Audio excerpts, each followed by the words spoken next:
but it's just the excitement of seeing so many people from different parts of the world without having to travel. That's better than sleeping in. So I really appreciate you guys taking time to come here, to be with us, to make it happen, really. Let's talk a little bit about, I'm not going to take Jill's time because I know she's been waiting to talk to you, but I'll just introduce what the concept of design thinking is. It's just what it is, design thinking. It means solving problem, not sticking with those problems and saying, well, this is as good as it gets. We teachers are true innovators because in the classroom, when we face a problem, we always find a way.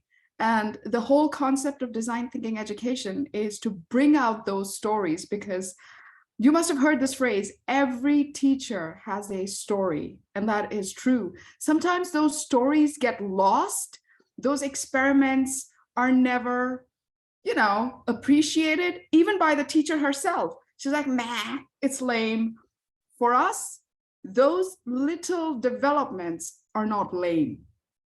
They make a story, and we are sort of hoping to collect all these little adaptations, little changes, little experiments, both about experiments that worked and did not work, here to the forum.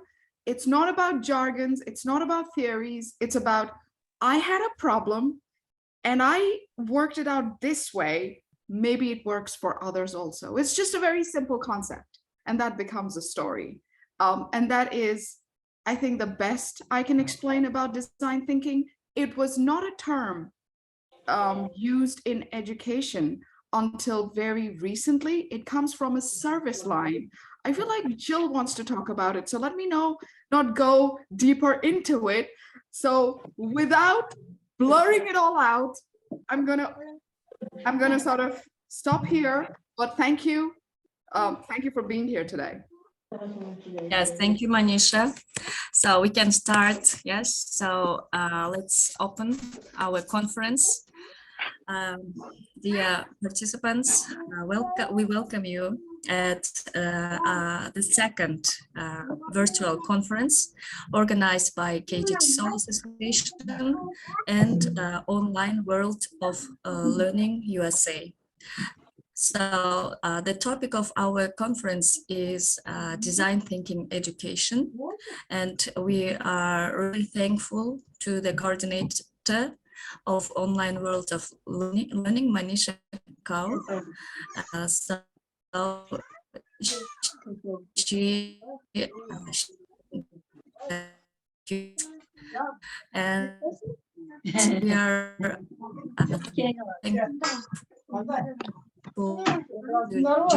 Jason, and so will we start with Jill's keynote?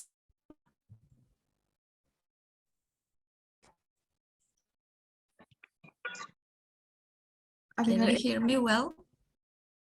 It's a bit choppy, so go ahead, try again.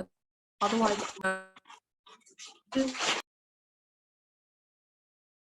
no, your internet is determined today to give you a grief. I'm sorry. So what Miracle was trying to say is to invite Jill, who is an amazing, I don't know what can I say, this fairy who saved us all at the last moment. So thank you so much, Jill. Over to you. Okay, great. Can you hear me? Am I clear? Okay, fantastic. Thank you so much. Even at the last minute, I'm honored and so happy to be that you invited me to open this conference with you today.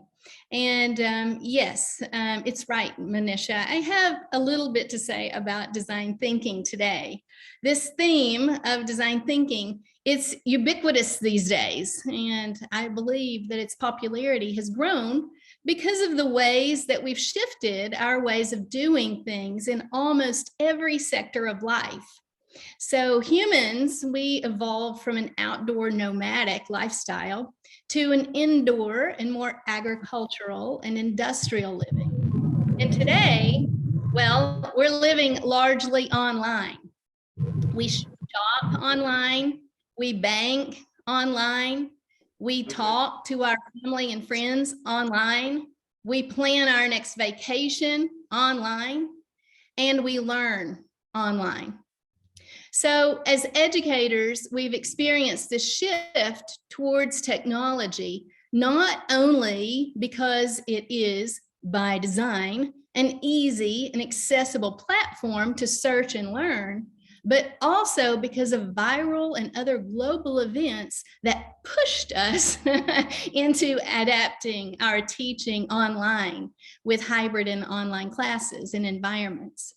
So even though now we're getting back on our feet and in our cars and back to the classroom, these modes and methods of education are constantly evolving. And learning and teaching with technology in formal classrooms and informally, it's happening in massive quantities by people all over the globe. So it makes sense then that the design of these platforms is easy to use and accessible. So with the help of the internet, we can pursue our own personal and professional research or learning interest, and also we can accomplish the needed adaptations and changes in teaching when called upon to do so. We know we can do this because we've done it. You, like me, want to make the world a better place. We want to turn our students out that are going to grow up and change the world. So on one hand, we want to design the best plan, a great curriculum and lessons that are going to meet the needs of our learners. It makes sense that we look far and wide out on the internet for ideas that are going to help us.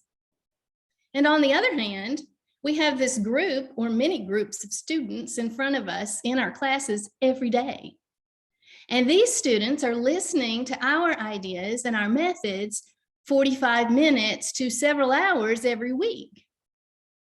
And you know, time is an irreplaceable resource. So when we think about it that way, our students are giving us their most precious commodity. That, to me, makes the task of teaching and responsibility to our students huge. So how do we reconcile this infinite amount of information that's out there, all the good programs and advice with our daily work, with wherever you're standing right now? How can we be involved in changing big systems and making the world a better place, and also maintaining day in and day out responsibility to the students who are sitting in our classes? How can we create and think about the best design? This is the place in my keynote that I answer the question, why not me? Why not now? And the answer is because if not you, then who? So let's unpack that a little bit. So the core of design thinking is human-centered, and it revolves around a deep need and interest to understand the people for whom we design products and services, including education. One thing that keeps coming up over and over in all the new approaches to education is the importance of knowing your learner. So I recently talked to a teacher who said it's impossible for her to know all the learners in her classroom because she has 40 students and only 45 minutes, and she has one student that's totally disengaged and won't do anything. How can she understand a student if she can't take time to talk to him?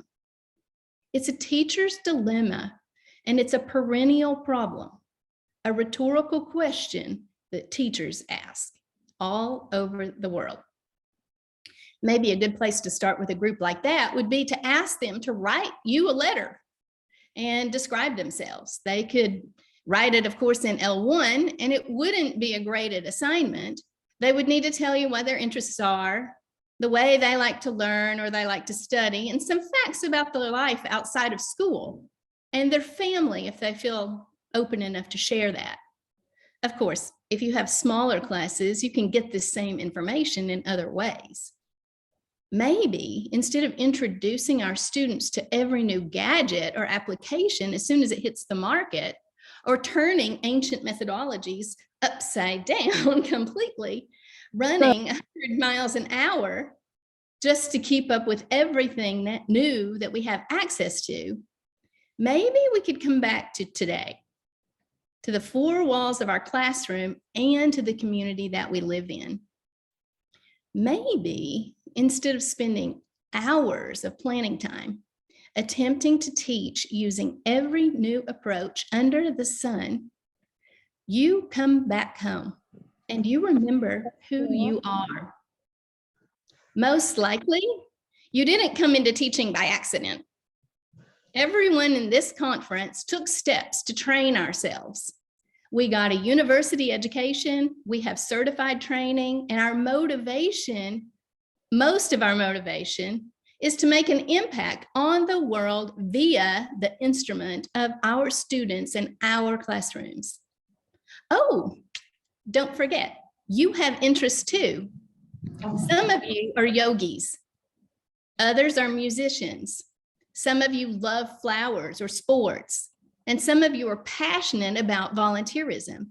Can you bring yourself, not all those other people that you see and hear on the World Wide Web, into your classroom? Guess what? By doing this, we're engaging in the first part of design thinking.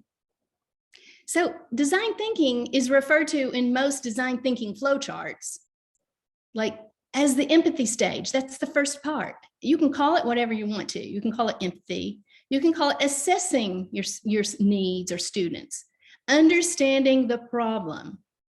So if I have a son that's a rock climber, and if you are familiar with bouldering and rock climbing, you might know that a bouldering route, it's called a problem. It's called a problem because it takes some time to figure it out before you physically start to climb that route. You have to study it and you have to work out the best way to climb it. You don't just hop on the rock. Not everybody is going to be using the same moves in a given problem. And figuring that out is a very personal step. So as teachers, there are two obvious problems. First, figuring out who we are as a teacher. And secondly, figuring out who our students are. If we have a better understanding of who we are as educators and who students are in any given class, it helps us to see our real teaching capabilities, the local context, the needs of our learners, and to set expectations for the courses that we teach. Every one of our learners is a unique human. Approaching our class this way challenges the cookie cutter educational models, the one-size-fits-all suggestions we might find on the internet. You might ask, do you need a special education to be a good design thinker and create a good learning environment for students? Do we need to graduate from the top university, have 30 years of experience to be a minister of education to have good ideas or create a good design? No, we don't. Let me ask another question. Do you think it's possible for teachers in Kyrgyzstan, Mexico, Cyprus, Bangladesh, wherever you're from around the world, to design innovative and creative ideas in the seed bed of your own mind? Yeah, you can. And not only is it possible for you to bear ideas, but local born organic ideas that you try out in your classroom can be the real catalyst in regional, national, worldwide systematic change. Like the garages of Steve Jobs of Apple and Jeff Bezos of Amazon and the creators of Google, you are the garage where systematic educational challenges are tackled head on and will be overcome. Now, I'm not suggesting that we don't get ideas from others. Otherwise, I would have refused an offer to present this keynote because I would believe that it would be useless to you. Taking time out of our schedule to reach across borders is necessary for continued education. And we're grateful for the opportunities and the technologies that we have. What I am referring to is that while you have the whole world at your fingertips, you also shouldn't forget that you're thinkers and you're innovators and you're local experts. You don't only have a responsibility to take in information from out there somewhere. You need to also be a creator and a designer and be involved in the process and the products that are effective for your students. How, you might ask? Those of you who know me already, you know that I've been thinking and talking about divergent and convergent thinking for a few years. So I have the same idea as Harvard educators, and I demonstrate it this way. I ask participants usually to stand up and raise their hands and heads to the sky and take in a couple of deep breaths. And after that, I ask them to stay standing, but now to fold forward and to reach for their feet or hug themselves with their arms wrapped around the back of their legs. Likewise, I ask participants to take a few deep breaths, and once everyone's back in their chairs, I ask them how they felt with their arms outstretched. Often I hear things like, oh, I felt open, I felt relaxed, like I can do anything. And when I ask them how they feel when they fold forward, they reply, in control, focused, safe, and they have more conscious thoughts about their breath. So we can take this simple exercise and describe the difference between divergent and convergent thinking. So with our arms outstretched, we can use our creative minds to ideate and brainstorm about our own ideas and the teaching challenges that we face. And then we synthesize these ideas that come from our prior education and praxis with what we know from training sessions, conferences, and other professionals online. We think how these methodologies and approaches might come together and might be applied or realized or converge into a Kyrgyz village school, or a large school in a Mexican town, or a major city anywhere. Design thinking attempts to solve the right problem. So we've already named two right problems. Who am I? And who are my students? Are there other problems? Yeah, of course there are. Yeah, teachers, we're looking for the real cause of our teacher challenges, like boredom in the classroom, for example. We must look at the fundamental issues that cause problems. Why are my students bored? Why are they inattentive? Why don't they care about my class? Once we attempt to answer these questions through divergent thinking, we collect those ideas and we ask ourselves, at what place in the system can I really make a difference and an improvement in my class? We can come up with our ideas, we integrate them through small changes, interventions, and we look at the results and we learn from it.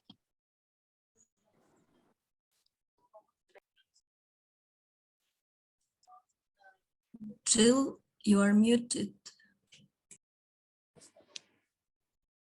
Have I been muted for a long time? No, not Just long. for seconds. Oh, okay, I don't know how that happened, sorry. All right, yeah, so it's not easy to be a change maker. And we can't solve these problems just overnight. But as design thinkers, we have to jump into this stream of techniques and we have to solve our teacher problems. And we have to start somewhere. We can't know all the variables up front, but we can't be afraid to start. Working alone or together with parents, local government, peer teachers, school staff, and students, anyone who cares, we can and we will make a difference. If you're still a little bit afraid to go alone, look around for others nearby who are already leading in the right way. Can you join them? So in design thinking, trying it out is called the prototype and testing stage. So along with empathy, design, ideation, prototyping and testing means trying it out. By watching your progress and process, your students are also going to understand something about your bravery, that you're going to get out of your comfort zone. And by going out of our comfort zone, we're going to find things that are going to work and better ways to meet all our students in our classes. I spoke about time being the most valuable resource earlier. So let's honor the time that we have by throwing out those lengthy directions, confusing processes. Take time to explain to your students step by step how to work in groups, your expectations for pair work, and even how you want them to come in and go out of your classroom if there's a learning goal attached. You're not explaining all of this to your students because you think they're stupid. You're doing it because you believe that they're so important that you don't want to waste 1 ounce of their effort and have time wasted. So once you know yourself and your students, don't be afraid to try your other ideas. A new energizer, a STEM lesson, a conservation project, something new with your students. In short, don't be afraid of anything, because in the end, we're learning together with our students. And one thing is for sure, if you don't change anything, if you don't try anything, if you don't test your ideas, nothing's going to change. And you'll be having the same conversation next year and the year after that and every year. Thank you.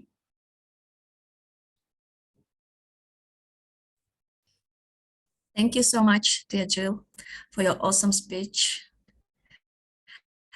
And if some participants have questions, you are welcome. Or you can write your questions in the chat and we can ask Jill later.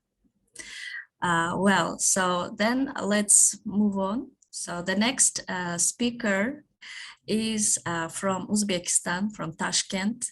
She's a methodology professor of Webster University in Tashkent. So are you here, Maria? Hey, everybody. Yeah, so Maria Kovac couldn't attend our conference, which was held recently in Osh on TESOL methodology, and we invited her to our virtual conference. Thank you for coming here. Thank you. Thank Maria, you for letting me know and that welcome. this conference is happening. And the topic of your presentation sounds really interesting. Zoom in, zoom out. Thank you. Yes. Welcome. I wanted to remind everybody of what Zoom meant as a verb before we had Zoom as a platform. Now, I was wondering if I could share slides. Could you let me be a co-host? And then I would be able to share my slides. Yes, okay. Let's try that.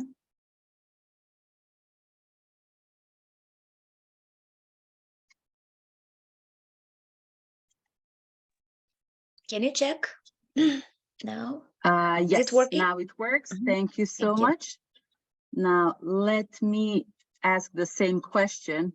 Is it working? Do you guys see the slide? Yes.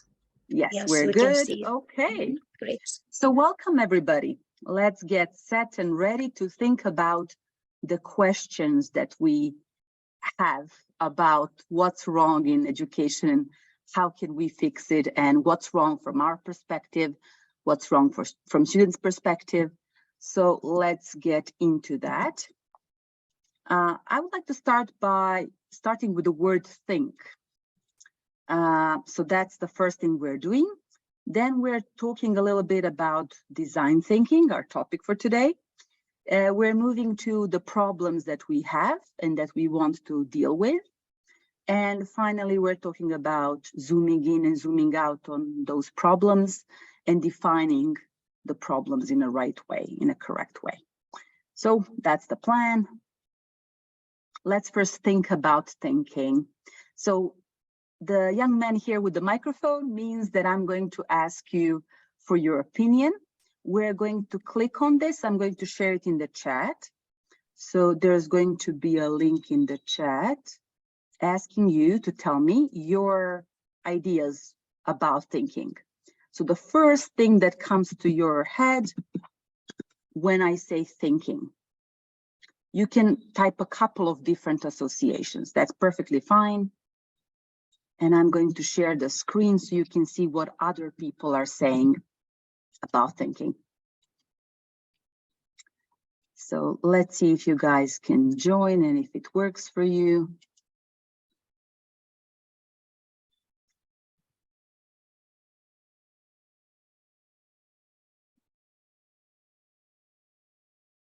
Now, on my side, it says that nobody's participating yet. Now, let's see if I shared the link correctly. Yeah, it looks okay. You guys are sharing in the chat. That's nice, but I was hoping that you can share on this website. So could you please go to this link? People say realize. Now I see some answers. Very good.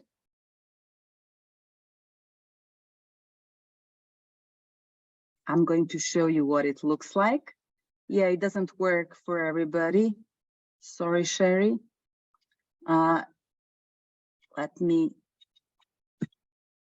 So what's missing in front of the link is www. So if we add that, maybe it's going to work. So this is what it looks like. Now, when the words are this small, that means that nobody gave the same answer. Congratulations. This is a word cloud, and the words get bigger if more people are thinking the same thing. Ideas, ideas just got bigger. Okay, you can see my screen now. Mind and open mind, ideas, excellent. But there's judging involved. There's digesting of something, of some information, data that come our way. Excellent. Okay, so this will keep going. I'm going to stop sharing now so that we can go back to our presentation. I like it that nobody really mentioned the big words that we typically mention when we say thinking, like critical thinking or creative thinking or divergent thinking that Jill mentioned. So we are aware that there are different types of thinking, yeah? But we need all kind of thinking, okay? I really hate how it's very trendy to popularize a certain type of thinking. I would say we need everything. So as Jill nicely said, up to a point, we need to be divergent thinkers, coming up with different ideas, unexpected solutions, the weird and wild, and then later we can turn into a convergent thinker or have somebody on our team who is more inclined to think in this way. So these are different kinds of thinking that you guys have heard of and can easily Google. What is currently popular in Kyrgyzstan? Any comments? Let's see the chat. Collaboration, okay. And there's a lot of people brainstorming ideas together and then collaboratively coming to a solution. Critical thinking, thank you. Yeah, critical thinking, I thought so, yes. It's very big in Uzbekistan where I'm now. I thought that that's something we had in common. Okay, good. So now we're going to move on. Now that we know that we can think in many different ways, let's see what good all that thinking brings, right? So design thinking basics. These are the phases. Different people would say there are different phases, doesn't matter much, but what matters is that in order to solve a problem, right? Here we have ideas. Here we have a possible solution. To come to that, we would have to understand the problem. We would have to observe. So in our classroom, yes, we are the teacher, but we are also observing what's happening, noticing things. And then what I want to talk about today, we need to define our question or our problem very precisely to be able to come with a lot of different solutions, one of which is going to be perfect. Okay, so you are going to get these slides because I'm going to send them to the organizers. So don't worry about taking notes or anything. Here you'll have a clickable link. It's a design thinking for schools, and it's a lovely poster. So let me just open it for a second so you can see what it looks like. I'm sure some of you have seen it before.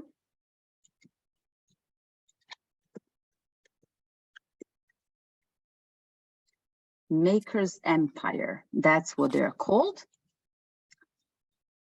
And let me share the screen so you can see what I see. Huh, not the link that I wanted to share. I guess I'll give up.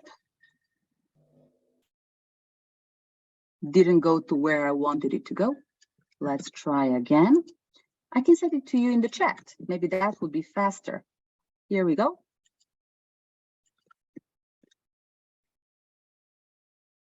Now you have it in nice two formats. So this is how we can practice creative, how we can practice our design thinking with the students. So are we new to design thinking? Maybe we are, okay, no worries. We can do this grouped with somebody else. So Jill said that you can talk to your other colleagues. There must be somebody in the school you can work with, somebody who probably has the same problem. You can also work with your students if you feel that you're going to be judged in your staff room, that you don't feel comfortable enough. You can do this with your students, and they have all different platforms, posters, ideas, steps about how it can go. So that's something I wanted to share. So please consider design thinking in your classroom, not you solving the problems for the students, but being user-centered. So we need to notice that in design thinking traditionally, in businesses, in economy, right? Design thinking means you talk to the client, and the final user of that product or service is going to tell you what they need. So this is us talking to our students. That's as simple as it is. So listen to them, actually listen to them, right? And then see what it is that they need. For me, it's a little bit harder because I don't speak Uzbek, I don't speak Russian. So it's very hard for me to find out what students need. That said, my students are people in MA TESOL program, which means Teachers of English, and MA Eden program, which is a graduate program for people who are going to be experts in education and innovation. So I talk to them in English because it's an English program, and I'm trying to find out what it is that they feel their students need, their learners are struggling with. So we came to some problems, but I wanted to see first, without telling you what the problems are, I don't want to interfere with your guesses and with your problems, not to give you any suggestions. I would like you to go to menti.com. So if you've used it before, you can go to menti.com and then type this code. That's one way of doing it. Another is to scan this QR code. And the third would be a direct link that I'm going to copy now and send your way. So let me do that. Copy and paste. Okay, it's in the chat. So please click here and see where it takes you.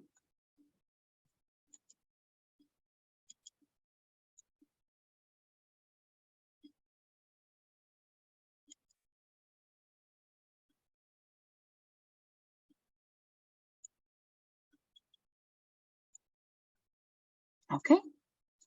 Now, do you see the Mentimeter? Can you participate? Let's see if I can get any answers. I'm getting some answers. Very good. So you are saying how important you feel these problems are. So for you personally.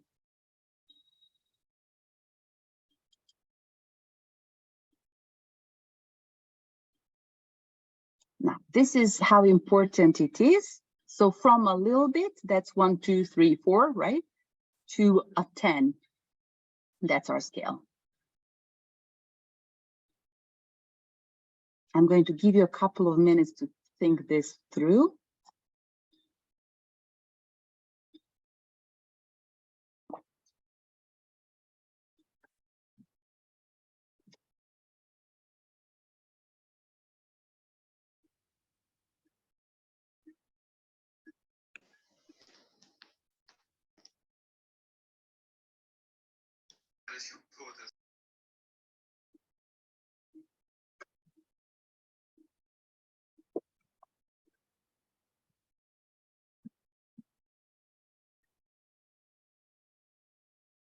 Okay, so let me look at this.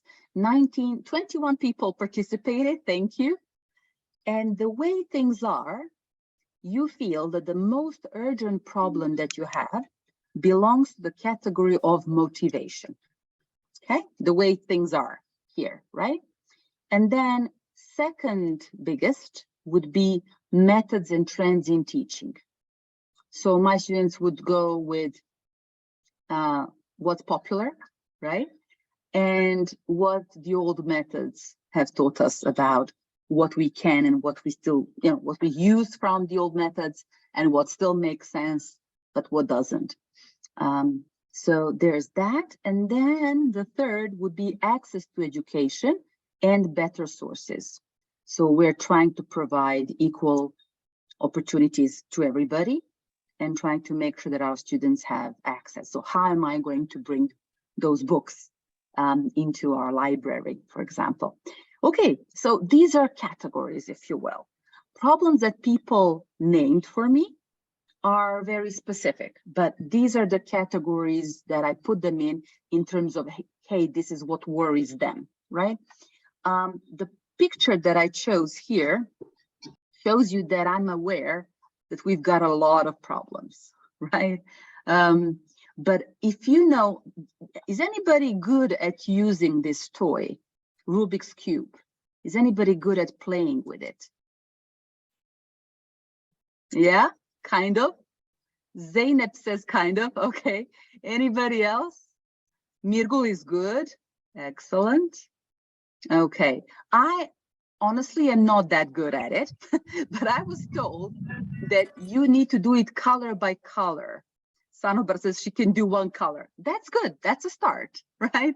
So they say that things will fall into their place, but you're not thinking of solving all too many, problems at the same time, but focusing on something that's manageable. So one, hopefully. So that's the idea. I've noticed that you guys are prioritizing some of the things my students prioritize, but not all of them. So let me show you what our list looks like. So here it is. Now, the numbers are different because I meant here 1 as top priority. So for my students who are currently all teaching, the biggest problem is access to education and they want better materials. These are English teachers. But people who are in education innovation, they're interested in what education is like in an online digital sphere and how can it be blended now that we can go face-to-face as well. So this will be their priority number 1. Okay, and then other things follow. So if you want to know your results, you'll find them here. I think they will stay in the platform for a while. So you will have a chance to go back to this after the presentation. So how do we go about zooming in and zooming out of the problem? Now think camera, zooming in, right? And zooming out. To be able to do that, we have first to put a problem in a certain kind of sentence or a question that's going to help us research that. So understand, empathize, and really get into it. So please take a look at this slide. I'm not going to read for you because there's no need. Look at the blue segment and the purple segment.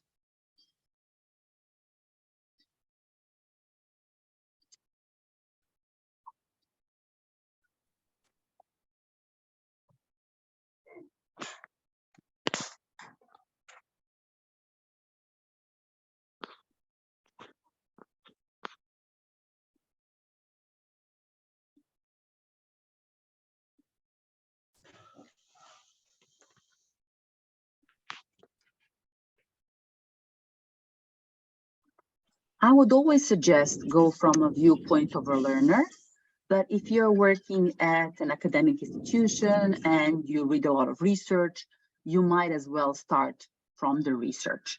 You will find problems in the research that reflect real life too, but why not talk to the learners? They are there, right? They will tell you if we dare ask, right? Okay, so in research, we have very similar kind of thinking, like design thinking. We would go from a topic. So here the topic is online education. We would see how we want to look at that topic, like from what angle. Think of it as you're a horse, right? And you need to be kept on the road and not afraid of all those cars, right? So your focus is going to be here, effect. So how does online education in the first year of studies affect students' later academic performance? So now I have students who've been online for a while, and I feel there is a change, but I want to see what kind of change and what I can do about it. So that's something, right? So let's go a little bit away from the education field. So if you're researching something, for example, oh yes, I love dogs, I'll research about dogs. What exactly? Okay, dogs and humans. Yeah, because I'm a human, I want to know how they work together. And I want to narrow it down. So using dogs in psychotherapy, for example, right? So there's a lot of narrowing down in research, and you've all done that in your studies. So design thinking, what I'm trying to say, design thinking is not new. You've done a lot of research before, I'm sure. So you just need to see. So how do we zoom in when we do research? We have these kinds of focuses or foci, and there's a problem and solution. And I'm sure you did that one. So that's what we have in design thinking, problem and a solution. So nobody's going to solve our problems for us. So we are going to solve them ourselves. Now, I'll need a colleague to mute the microphone for a second because I really cannot join that conversation. Okay, so zooming out, that's your divergent mode now. You're generating lots of solutions, as wild and as crazy as they sound, because to get a good idea, first you need to have a lot of them. Okay, so here we go for quantity, right? And this is one type of exercise we can do. Everybody knows about brainstorming, right? Yeah, we're good. Okay, so this is called brain dump. It means that the ideas that we get are not going to be all clever, but it doesn't matter. So your job is to brainstorm with yourself, so nobody else sees it. It's private. So if you say something that's silly, you know, no big deal. And then out of those ideas, you choose one idea that's your wildest idea and one that's your favorite idea, and you go and talk to people about them, but you don't tell them what you think is wild. And you see, maybe other people don't see it that way. So that's something that will eventually bring a good idea forward. And then zooming in, we go a little bit narrower. We're trying to focus on one solution. And it does require that you're not very possessive about your idea. Like, oh, I want my idea to win in the end, right? It is about compromise. It is about cooperation. And there is something called sanity check that you can do. This idea comes from Pactful. I hope that reminds you of the word impact and impactful, right? So this is an app where teachers all around the world are trying to get students to do design thinking about topics that are environmental or things like poverty, so global issues. And it's amazing to see. It would be great if you could join. So this link, again, you'll have it in the slides. We're not going to go there, but the sanity check really has some questions for you to think about as a group and then check each idea. So is it plausible? Is it realistic? Is it innovative? And if it is all that, hey, congratulations, we've got a good idea that we can try out, because as we said, there is a test phase in design thinking. So sanity check. And finally, I would like to say that it's time for you to go and think about a specific problem and ideate on it, and when you feel that you understand it, but also notice all these people on the slide. You're not alone. Really, you have your students or you have your colleagues. You have all these people today who decided to come and listen to ideas that came from these people here in this list, these websites and materials. And I'm sure everybody would be more than happy to join you, because we share our problems. They're very rarely unique. So if we want to invest some effort into solving them, other people will join us and share some of that burden. So thank you everybody for listening. I hope we'll have the time to meet again next time face to face.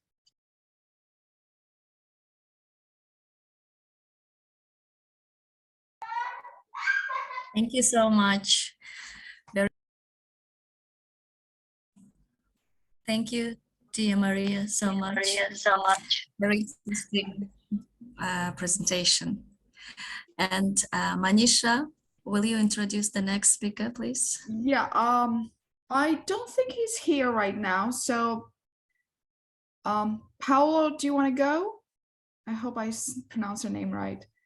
Yes, How do you pronounce your name? Paola.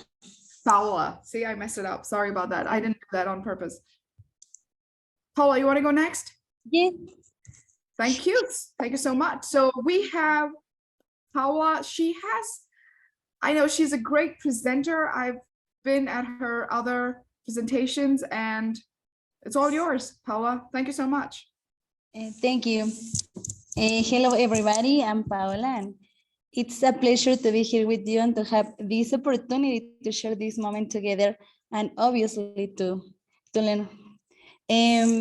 Today I'm going to talk about active learning strategies, and I want to start with a phrase that I love, and it says, learning is more effective when it is an active rather than a passive process.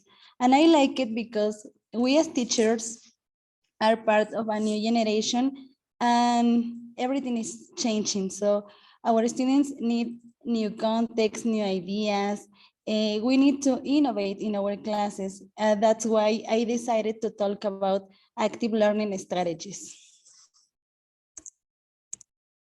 So to start with this presentation, I want to share with you what is an active learning strategy. Well, it is any kind of activity. It can be online, face-to-face, outside of the class, that engage learners in a deep reflection about the subject matter in the course, but this is given in an innovative way. So rather to have just passive students receiving course content, we can have an active learning process in order to achieve that students become active participants in the learning process.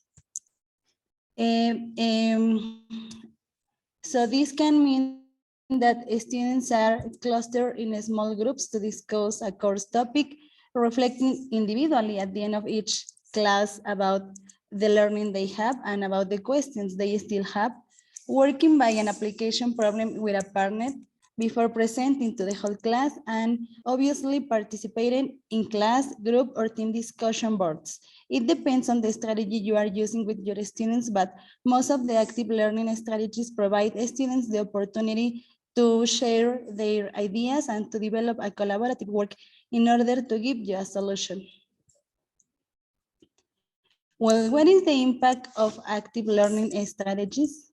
It's really interesting because we can achieve that students increase students' emotion, and I consider that if we don't have emotion and innovation in our classes, students won't have a safe personal learning because the class is always the same. For example, I work with teenager students right now. I'm here with them, and they are listening to me.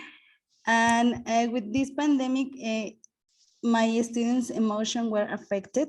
And if we don't do something to avoid that problem, we will have more problems about students' emotions. So active learning strategies are a help to avoid that problem.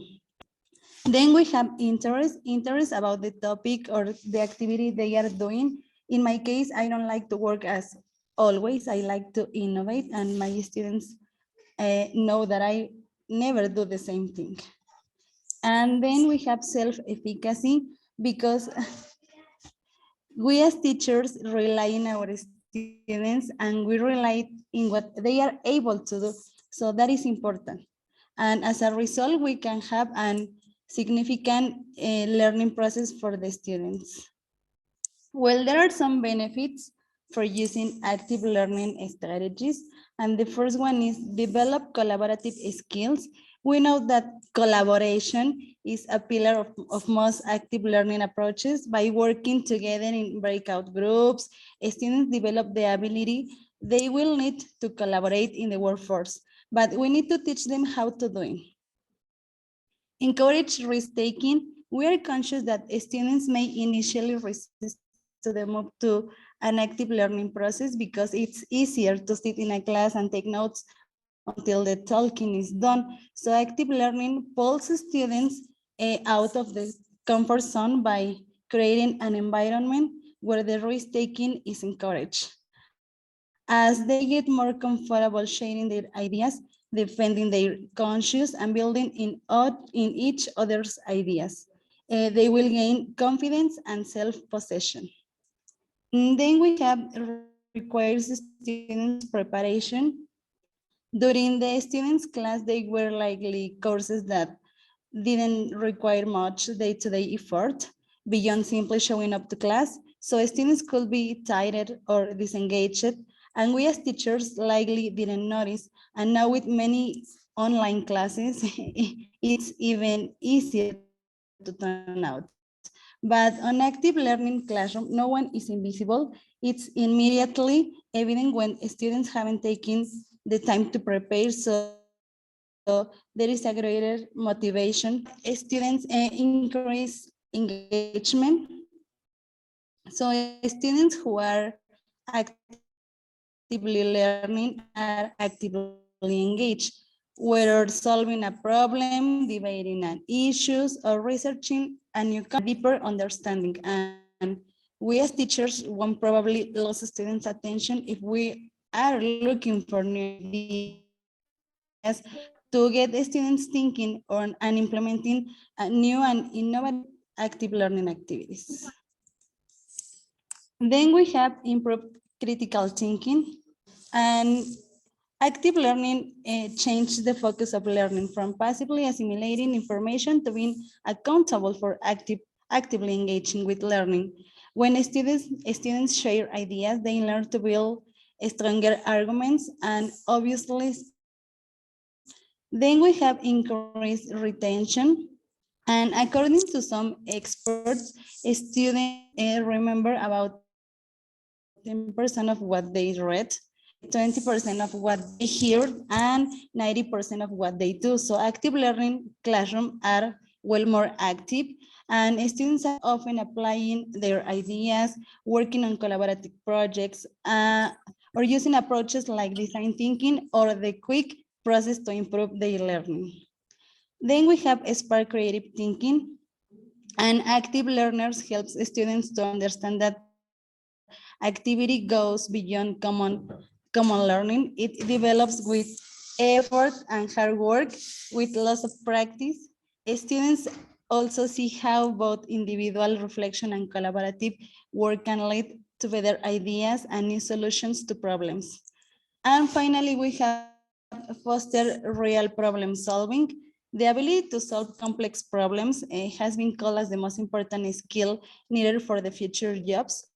So students in active learning classroom understand that no one has all the answer. It's up to them to find them.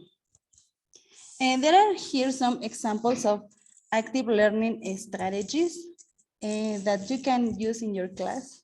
The first one is class discussion, and a class discussion may be held face-to-face or it can be online, but it is more effective in smaller groups. The environment allows for teachers' guidance of the learning experience. Discussion requires that the learners think critically on the subject matter and use logical to evaluate personal and others' positions. As learners are expected to discuss material in a constructive and intelligent way. A discussion is good, it's good follow-up activities given that they has been covered already. Then we have think per share. It is when learners take a minute to ponder the previous lesson, later to discuss it with another classmate, and finally to share it with the whole class in a formal discussion. It is during this formal discussion that the teacher is clarifying misconception. However, students need a background about the topic, and also it is more comfortable for them if we rely on what they are doing. Then we have learning cell. A learning cell is an effective way for a pair of students to study and learn together. A learning cell process of learning where two students alternate asking and answering questions on commonly read materials. To prepare for the task, the students will read about a topic, and at the next class, the teacher will randomly put students in pairs, so they have to start talking about the topic, and this process can be better. And then we have class game, and I think our students love the games in our classes. Is also considered an energetic way to learn because it not only helps the students to review the course material, for example, before an exam, but it helps them to enjoy learning about the topic. Different games such word puzzles, crossword puzzles, always seem to get the students' mind going. And then we have problem solving, and it has to have an emphasis on practical solution, as you mentioned in the morning, and it is the key for develop design thinking, the collaborative work with students, creativity, exploration, experimentation. Here we have some characteristics of active learning strategies, and the first one is students are involved in more than passive listening. Students are engaged in activities like reading, discussing, writing. Students' motivation is increased and students can receive quick feedback from the teacher. Well, as everything, there are some risks of using active learning activities. And the first one is participate in an active way. Here, there are different factors that can be involved. For example, family, personal, or even just the attitude that students have that day. Then we have learned sufficient course content. We are conscious that in some cases, the institutional part asks us to cover all the content. But when using active learning strategies, we don't focus so much on learning content, but on learning for life. Then we have enjoyed the experience. Not all the students like to participate in activities that go beyond their comfort zone or in activities that they already used to. So therefore, patient and constant effort should be in our main objective, and then it will be easier. And nevertheless, there are risks that you as teachers will not.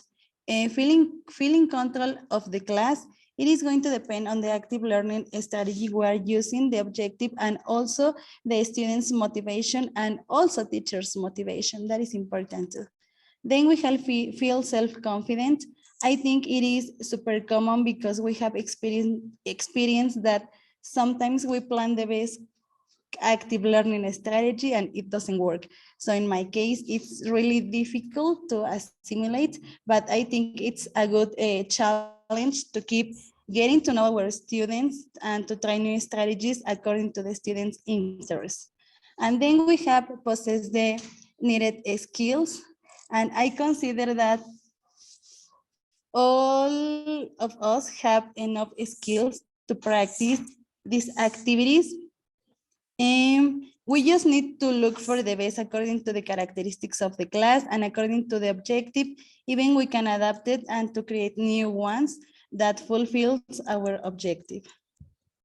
And here, and finally, we have some resources for implementing online active learning strategies. Here we have it. And each of these pages lead you to different resources that you can apply in your classes. It also gives you innovative material for different levels that you can check it and apply it. And finally, I want to conclude with the same phrase that I love, that learning is more effective when it is an active rather than a passive process. So thank you. Sorry for the interruption. I'm giving classes and everybody is coming to my classroom. Thank you.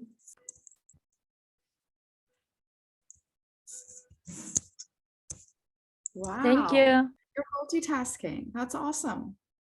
Any questions you. for Paola?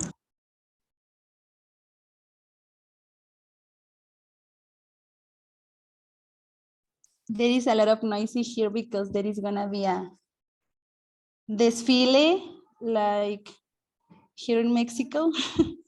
Okay, all right. Everybody is making noises, sorry. Well, I can't hear anything, so it's all right. You're absolutely fine. But Paola, your topic was amazing. So I'll share some experience that I have with my students. Sherry probably will agree or disagree.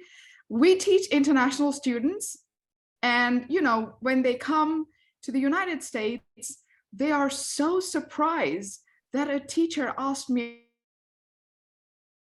to talk because they're not used to it.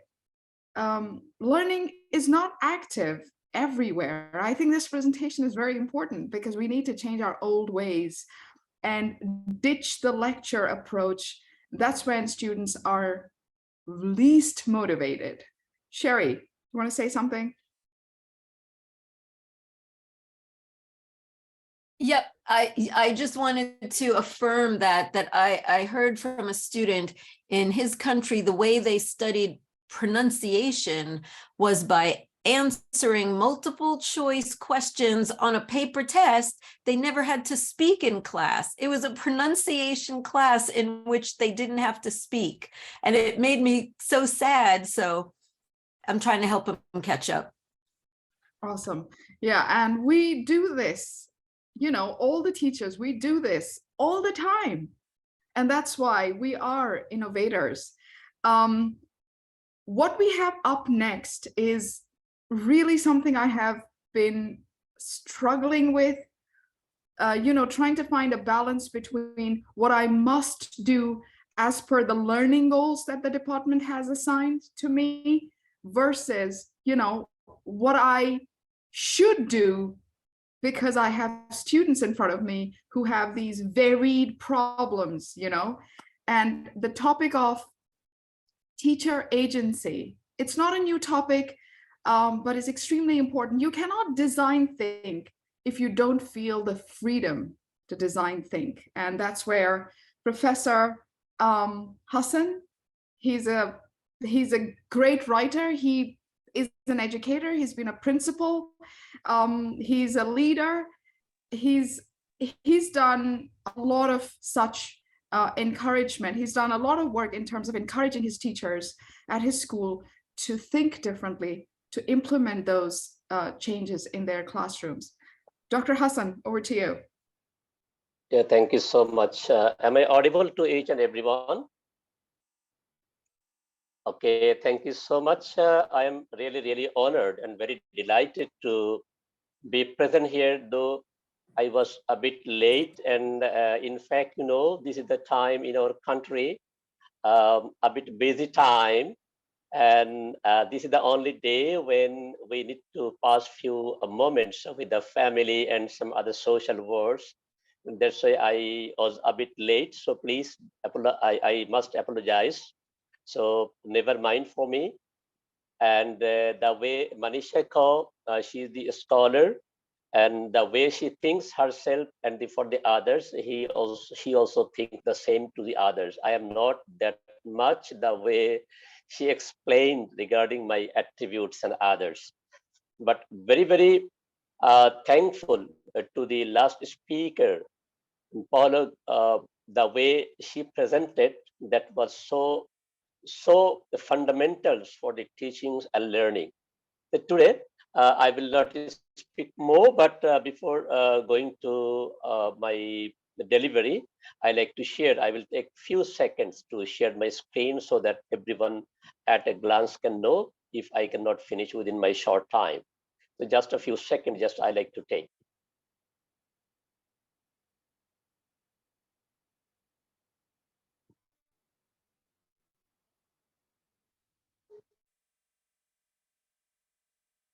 So if you allow me, can you please tell me, can you see my face and the, can you see?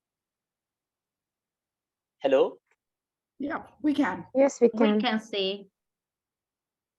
You can see. Thank you so much. So about my introduction, the way Manisha already described, I will not go to describe again about myself. I am the professor, Dr. Mahmoud Hassan. I basically teach the teachers as well as train the teachers, and I master the teaching and pedagogical some aspects toward the teachers and educators in Bangladesh and the abroad. I do my profession in that way. So this is only shortly. So very shortly, I have chosen to say something about the autonomy in teaching and learning strategy. So what's autonomy? You know, the autonomous, this is a very well known word to each and everyone. University autonomous, some organizations are autonomous. So what is autonomy? Autonomy is about a person's ability to act on his or her own values and interests. A teacher, at his own interests and the values, he must be autonomous. As a learner, in his own values and interests, he or she has to be autonomous. This is about autonomy. It's a word which has come from the ancient Greek word, and that is meaning is self-legislation or self-governance. That means in the modern political thought and the bioethics often stress that individual autonomy should be promoted and respected. So if we go to see that one, what is the teacher autonomy? So our topic of the discussion is today the teacher autonomy, I mean the teaching autonomy and the learning autonomy in the strategical point of view. The teacher autonomy means the teacher autonomy, the freedom of study, learn and teach. There should not be too much interference in the work of teacher by higher authorities so that teacher may perform his duty without any fear. This is called the autonomy. According to the Richard Smith, teacher autonomy refers to the ability to develop appropriate skills, knowledge, and attitudes of oneself as a teacher in cooperation with others. This is called the teacher autonomy. The teacher autonomy, it reflects on the teacher autonomy, teacher's identity, teacher's agencies, and the context. So in the context of the teaching, the teacher identity and teacher agency is very important. So which is to be delivered in a very short way. The teacher autonomy, we basically find basic psychological need satisfaction, then work engagement, the intrinsic motivation. The last speaker, she mentioned the same thing, the motivation should be there. So teacher autonomy, it is reflected based on the motivation, individual motivation, from the authorities motivation, from the higher personalities, seniors motivation. So this is the motivation. If we go for the learner's autonomy, the learning autonomy, we can find here the learning autonomy. It means the capacity for the learner to be able to critically reflect on their language, the learning, behavior, and strategies used. I know the Manisha ko she works on this part. I mean the language, learning behavior, and strategies. Very relatively, I can say the learner or teacher is the only element and only the autonomous personality who can make and create the autonomy of the learners. That means language, behavior, a strategical point of view, and some other behavioral patterns of the learners. So learners are able to take decisions and act independently, adapting in ways that may help us to independently adapting it in the ways that may help them learn better and transfer what has learned to wider context. This is called the autonomy of the learners. So if we find the characteristics of teachers' autonomy, what are the basic characteristics of the teacher's autonomy? If we find here that self-directed professional action, the teacher, if any teacher can be self-directed professionally, he or she can take action. That means the teacher is in autonomy. Then number two, capacity for self-directed professional actions, the freedom from control over professional action, self-directed professional development, capacity for self-directed professional development, freedom from control over professional development. So these are the characteristics of teacher autonomy. Then learner autonomy. What are the learner's autonomy characteristics? You see there's a graph which I can show you here. The collaborative learning. This comes the learner confidence, learner motivation, positive independence, the learner skill, the learner independence, learner responsibility. These are the autonomy of the learners. The learner autonomy means he or she has to think, learn everything confidently, everything within his own responsibility, everything by the self-motivation, everything from the positive interdependence, the learner skill must be applied as per his own autonomy, own will. That is the learner's autonomy. The teacher's role in autonomy. How teacher can play a very beautiful role upon making the students autonomous during his or her teaching style and strategy. If we find here, you see, growing learner autonomy, I told already a bit, then in detail, I can say the learner has to be made as independent. He or she should not have any kind of the hesitation, any fear toward the teacher, nothing to be biased, nothing to be suppressed or oppressed by any teacher. Then highly developed decisions making skills. A student should have been given the right to highly develop decisions making skills should be the self-awareness. The learners should have the self-awareness which may be created or should be created by the teacher. Then collaboration. The teacher always in the classroom maintain the collaborative attitudes toward the students and the learners. The self-motivation already I told, critically reflective. So learner should have the criticality, should have the critical things to reflect himself or herself for learning something, for gathering knowledge. So this is called the teacher's role in autonomy, that means in making the students and learners in the autonomy.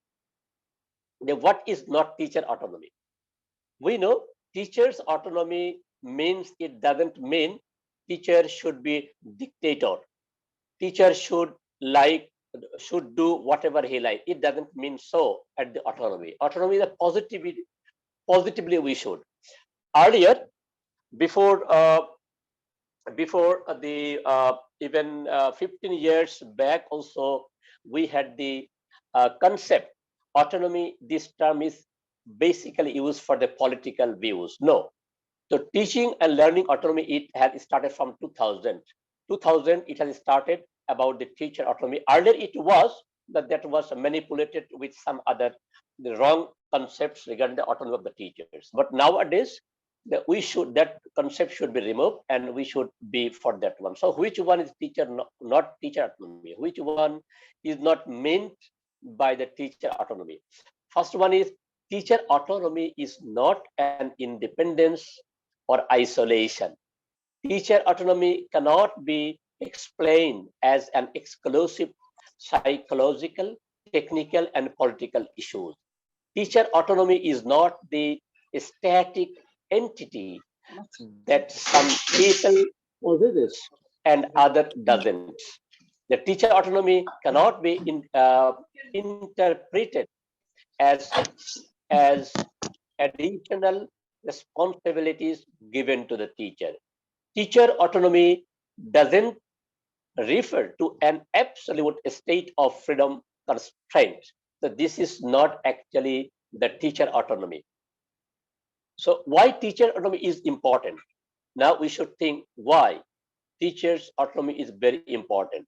You see, we find here teacher autonomy is important in teaching strategy because it ensures learning environment that addresses children's drives needs.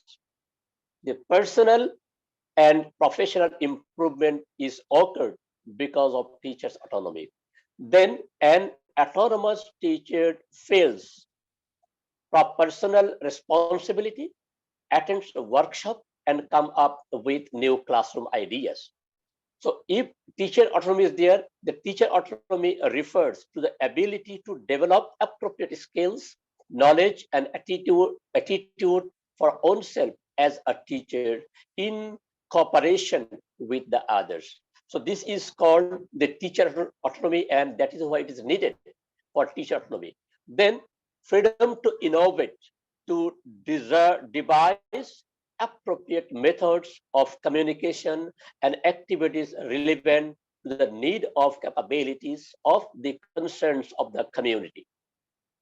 Teacher autonomy The autonomous teacher feel more confident with virtual learning and environment to be able to respond to students' needs, interests, and motivation, and individualize our approaches.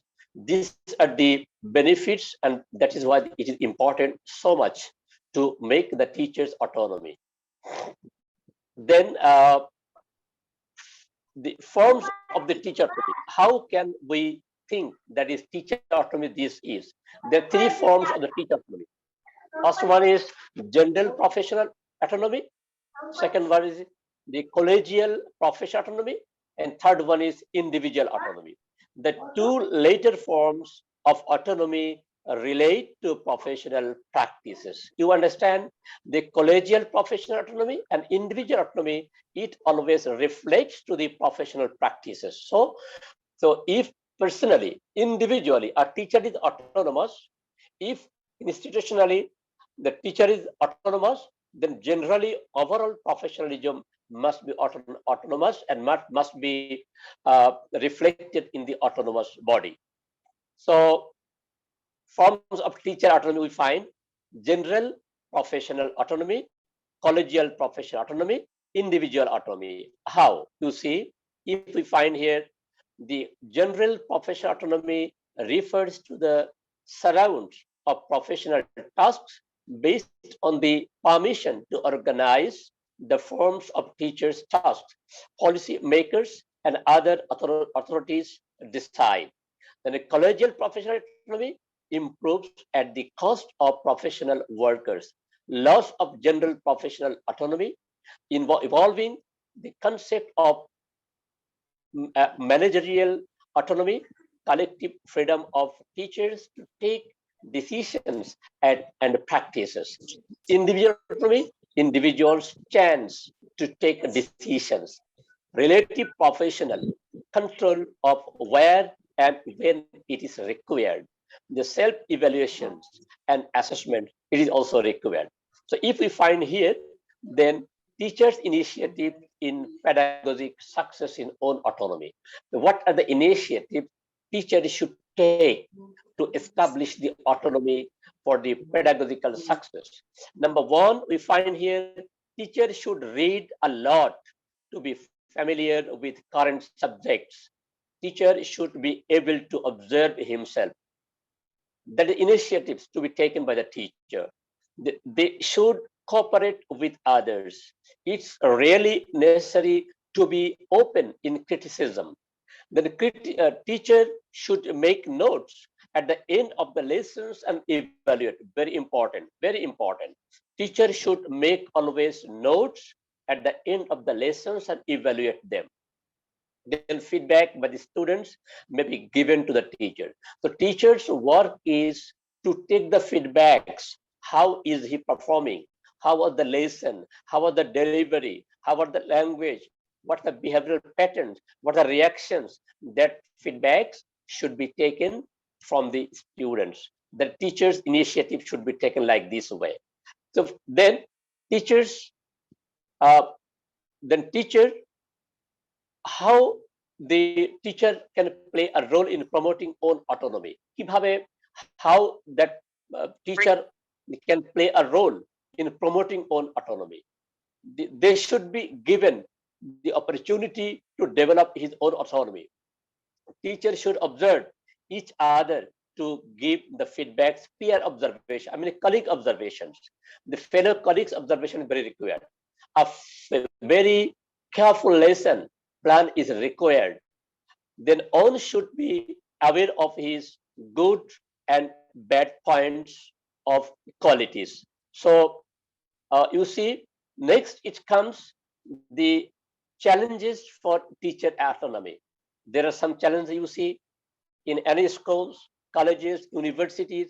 Many challenges are there. Very frequent challenges a teacher has to face while teaching, while making the learners very conform. A lot of teaching, but no learning. Incompatible of programs with a specific group.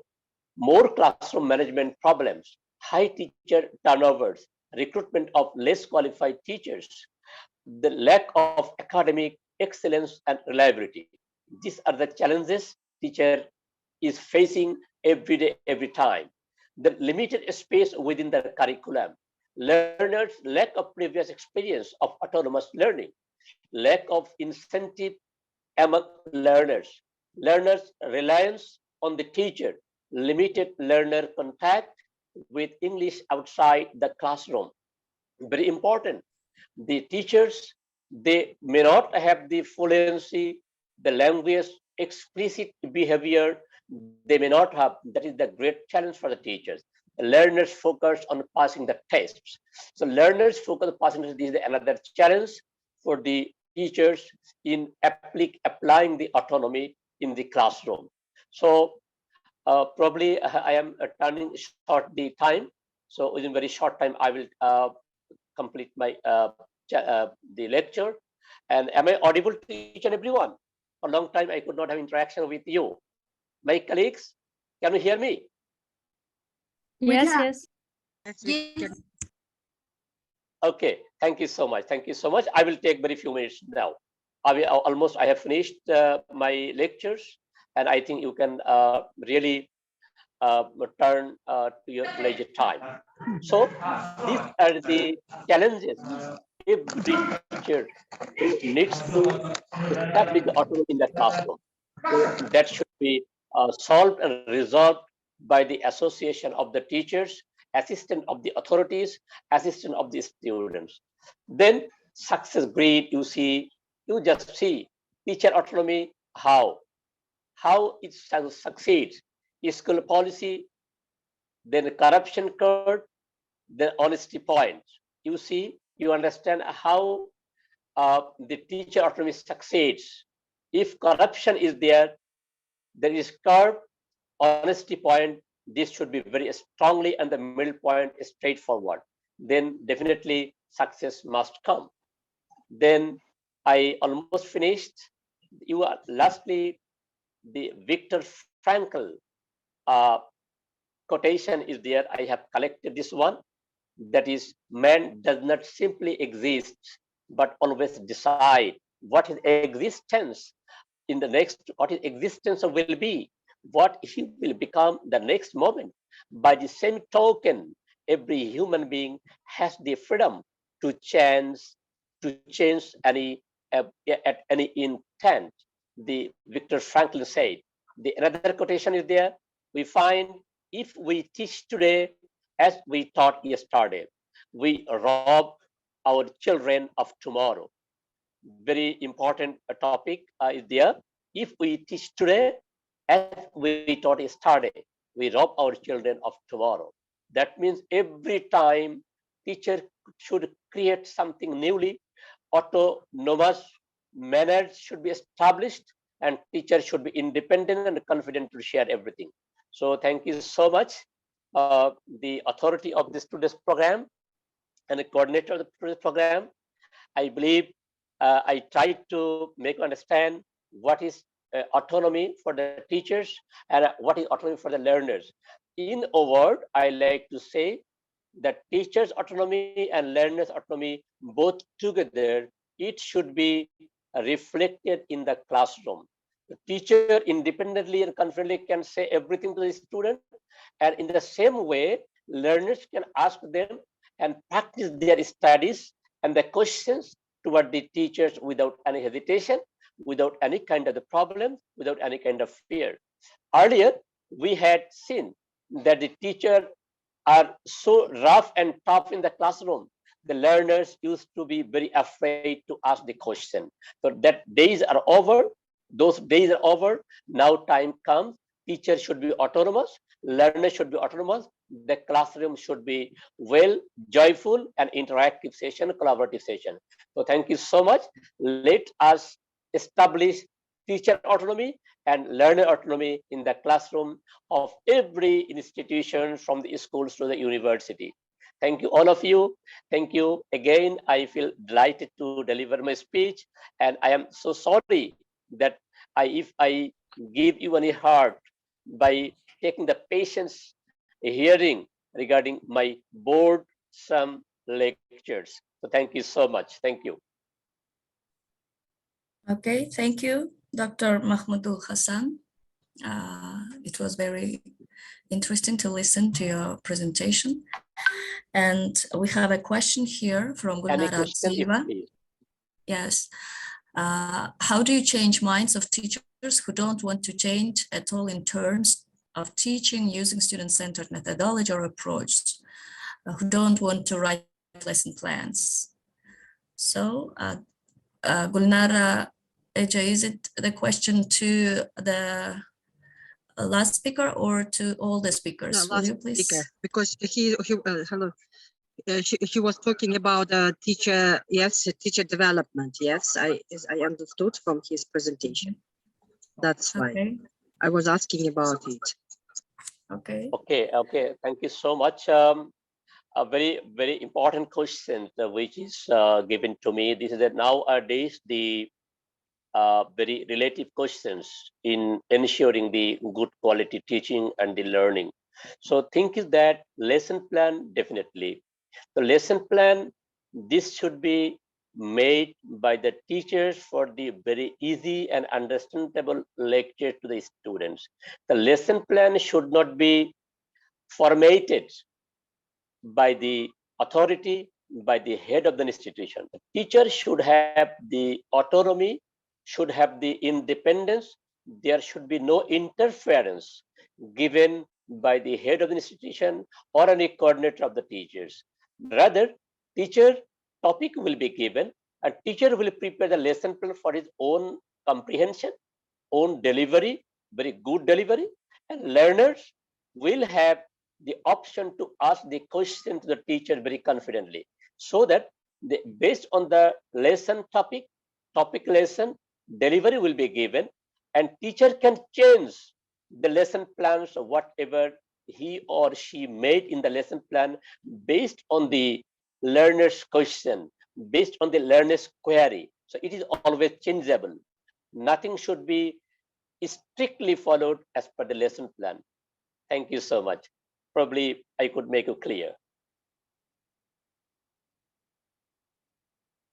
Yeah, thank you. So any other questions to Professor Mahmudul Hassan or to other speakers? Because Paula Lugo is here, Maria Kovac is here. And ready to answer anything, really. Yeah, and we have sent them a Google form here where you can write your full name and other information in order to get a certificate. And as you know, this conference lasts for 2 days, and the attendance for the second day is also mandatory. Only after 2 days conference, we will do the certificates. So, and questions? Any questions? Manisha, do you I want see a to add hand. something? I see a hand up, but I'm not sure if the microphone is working. Yes.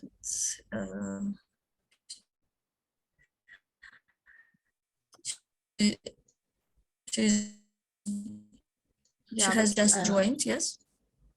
No, Irma, do you have a question?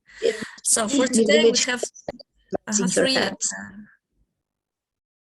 Sorry, Guluru? Birmet is raising her hand. Maybe she has a question. Birmet, do you have a question?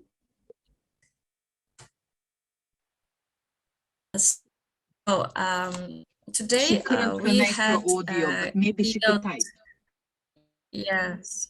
Can I we have can some I ask, other people. Yes. can I ask Gulnara question, another Ativa, question? then Yes. Yes, Okay. please. Yes, I want to ask a question to Paola. Paola, is she here? Yes, yes, I have sent the message to the, yes, here, but I didn't get the message. Okay, I wanted to ask about the challenges, because she was saying that she's using risk taking. Oh, who is that? Taking risk, yes, taking risk, and what kind of challenges does she have using this approach, and what are the level of the students? I wanted to ask about it. Thanks, Gulnara. Can I please request everyone to switch off their microphones? It becomes really disruptive and it's hard to hear the questions the speaker. Can you please switch off the microphone? And Guluru, can you do it instead of Bermet? Thank you. Thank you. Paula, if you're still there, if there's not too much noise in the background, do you think you can answer Gulnara's question? Okay, Gulnara, Ece, can you write your question in the chat? Maybe Paula will read and answer. Dinar Khadir, you have a question? You are raising your hand. Dinar Khadir. Well, I would if like to comment there are on no, something, if it's okay. Please, go ahead. Thanks. if there are It no would help- questions, so maybe Hello, we do. Dinar. Let's hear. Yeah. Yeah. Can you hear me now? yes, yes. Yeah. First of all, thank you for your organization of such workshop. It was very interesting. And I have a question. As you know, I have a question to any of the speakers who can answer me. As you know, discipline is in the first place. And without discipline, it's more challenging to talk about the success of teaching, you know? So how to combine both discipline and teaching? What should be, I mean, more, how to say, like first place, discipline or teaching? How to combine both? Thank you so much. Okay. May I question to the answer to the question? Go ahead. Yeah, thank you so much. The question is very relevant, I must say, especially the post-corona, I mean the post-COVID-19, the disciplinary aspects have been raised in such terrible ways that students are not going as per the discipline of the schools, colleges, universities. Very relevant question. Thank you so much for the question. So to me, as the principal of the institution, what are the ways to mitigate the problems of the disciplines in the institutions? There are 2 or 3 ways I can describe what I usually practice. So number 1 is the motivation. I mean the motivation to the children. So to be very frank, I can share with you the strict policy must be there, but that should not be applied very harshly. So motivation is very important. And how we can motivate our children? We have to motivate showing them the institutional policy. We can tell them this is not the rule of the institution. You should abide by the rules of the institutions. This is how we can motivate our children. Second motivation is there. We should take the assistance and the cooperation of the parents. The parents sometimes both together, parents and the teachers, both together, we can counsel our children, we can motivate our children. If the children goes beyond the disciplinary performance, we can do this one. About the motivation, I'm telling. And third one is that institutional rules should be applied by all the teachers, staff, and the other employees, even from the gate man, even from the security guard, the cleaners, the sweepers. So institutional rules should be followed by all the teachers. Suppose if I am a teacher, if I attend the school late, then definitely students will be late. If I attend the classroom late, then students must be talking at the back of the teacher. Oh, this teacher is indisciplined. He doesn't come in time. So this is very important. And fourthly, which I feel to can be done to mitigate the disciplinary problem, we have to involve, we have to engage our children in the gamified education. Gamified education is nowadays, after the COVID-19, it is very important. That means engaging our children in the learning as per the game-based education. That means each and every equation, each and every topic should be designed in such a way where the games will be there, and at the outcome based, then that will be a great lesson. So I think if these are maintained, then definitely discipline must be established, and gradually students will come under the discipline. So thank you so much. I have taken much time. Right. Thank you. Maria, do you also want to answer the question? Yes, please. Yes. So I understand the fear, and I understand how you feel when you think you'll lose control of the classroom if you try to implement any of those things that we talked about, especially that Paola talked about, right? Maybe you were not a student at the time when pair work and group work and noisy classrooms were a thing. But that doesn't mean that students are not learning, especially in the language classroom. And it doesn't mean that they're not disciplined or respecting you as a teacher. I do understand that in certain cultures, we respect teachers in a certain way, you know. So I'm not going to interfere as a foreigner. I don't have the right to do that, right? I just want to say that if you look at the definition of what, for example, Cambridge is my favorite dictionary. So online definition of discipline says that it's a training that makes people more willing to obey. So they will follow the rules, they will control themselves as much as they can, because let's face it, they are children. Adults cannot control themselves. I mean, how often did you check your phone during this conference, right? How often did you do something else on your computer and not look at presenter slides, right?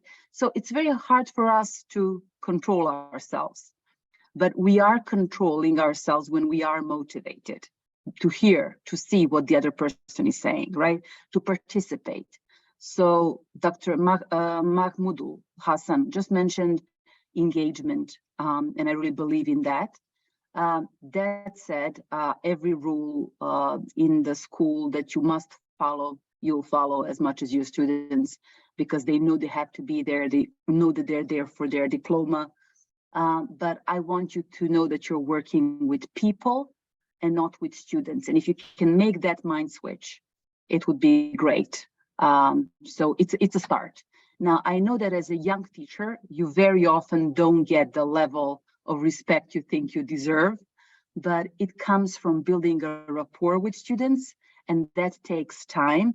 That takes asking what they need and trying to provide that for them, and they will appreciate the effort and then be willing to obey a little more. Thank you.